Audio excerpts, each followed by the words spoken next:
காசு இல்லாமல் நின்ன கவலைகள் கண்ணீர் இந்த தலைமுறை பிள்ளைகளுக்கு இல்லைங்க. உங்க எல்லாருக்கும் சொல்றேன், தயவு செய்து பணத்தோட அருமை தெரியாமல் பிள்ளைகளை வளர்க்காதீர்கள். காசோட அருமை தெரியணும். இது ஒன்றும் பணம் காய்ச்சி மரத்திலிருந்து வருவதல்ல. ஒவ்வொரு பைசாவுக்கும் நாம் எங்கோ கண்ணீர் வடிக்கிறோம், ரத்தம் சிந்துகிறோம், வேர்வை சிந்துகிறோம். உன் அப்பா அவமானப்பட்டுத்தான் எங்கோ போய் நின்று சம்பாதிக்கிறார் என்பதை மறந்து விட்டு நீ காசை செலவழிக்காதே என்று பிள்ளைகளுக்கு சொல்லிக் கொடுங்கள். சொல்லிக் கொடுக்கலன்னா தப்பு. எங்கள் அப்பா ஒரு வாத்தியார், பள்ளிக்கூடத்து ஆசிரியர், எலிமெண்ட்ரி ஸ்கூல் வாத்தியார். அவருக்கு மூத்த மகன் நான். எங்கள் ஊரில் ஒரு மிராசுதார் இருந்தார். அந்த வீட்டில் எப்பவும் போய் நான் விளையாடுவேன். ஏன்னா அவங்களுக்கு புள்ள கிடையாது. அவருக்கு என்னை ரொம்ப பிடிக்கும். அவங்க வீட்டில் தான் நான் அப்பளம்ன்ற ஒரு உணவையே முதல்ல பார்த்தேன். எனக்கு சின்ன பிள்ளைகள் நினைவு இருக்கு. 5 வயது இருக்கும்போது அப்பளம்ன்றது அந்த பணக்கார வீட்டில் தான் நான் கண்ணில் பார்க்குறேன். அவர் எடுத்து சாப்பிட்றா அப்படின்னார். ஒவ்வொரு மாத கடைசியிலையும் எங்களுக்கெல்லாம் அந்த காலத்தில் இந்த அக்கௌண்ட் கிரெடிட் கிடையாதுங்க.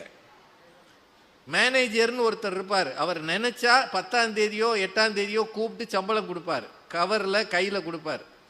200-300 ரூபா வாங்கியிருப்பாங்க. அது பெரிய சம்பளம். 60களில் 70களில் காசு இல்லாத காலம். எங்கள் அப்பா ஒவ்வொரு மாதமும் அந்த மாத கடைசியில் ஒரு பேப்பர், இந்த பேப்பரை இப்படி சின்னதாக கிழித்து, நோட்டு பேப்பரை கிழித்து உள்ள ஏதோ ஒன்று எழுதி மடித்து என்கிட்ட கொடுத்து விடுவார்.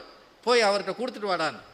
நான் வழக்கமாக இந்த காரில் போகும்ல, ஜீங்கன்னு போகும்ல, வீட்டை விட்டு கிளம்புனானே பைக் ஸ்டார்ட் பண்ணி கிருன்னு போகும்ல, அப்படி தான் போவேன். ஓடி போய் அந்த வீட்டில் அவரை பார்த்து அப்படி கொடுப்பேன். அவர் உள்ளே போய் ரூபா எடுத்துகிட்டு வந்து கொடுப்பார். எனக்கு அது ரொம்ப நாளாக தெரியலை.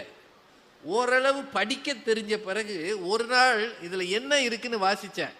அதில் எழுதியிருந்தது, அன்புள்ள ஐயா அவர்களுக்கு நமஸ்காரம்.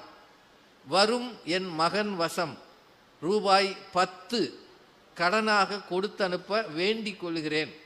இந்த மாத சம்பளம் வந்த பிறகு திருப்பி தந்து விடுகிறேன். அன்புடன் அப்படின்னு கையெழுத்து போட்டிருந்தார்.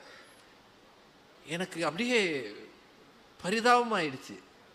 இவ்வளோ நாள் அந்த வீட்டுக்குள்ளே துள்ளி விளையாடின நான் இந்த வீட்டு வாசலில் கடன் வாங்க நிற்கிறேன்னு தெரிஞ்ச உடனே என் மனசு அப்படியே சூம்பி போச்சு. அதுக்கு பிறகு அந்த வீட்டுக்கு போகிறதையே நான் குறைச்சிக்கிட்டேன். ஏன்னா முன்ன மாதிரி உரிமை எடுத்து போக முடியாது. நானே இந்த வீட்டுக்கு கடன்காரன். கடன் என்றால் என்ன, வலி என்றால் என்ன தெரியாத பிள்ளைகள் இந்த தலைமுறையில் வாழ்கிறார்கள். பணத்தோட அருமை தெரியும்படி பிள்ளை வளர்த்து பாருங்கள்.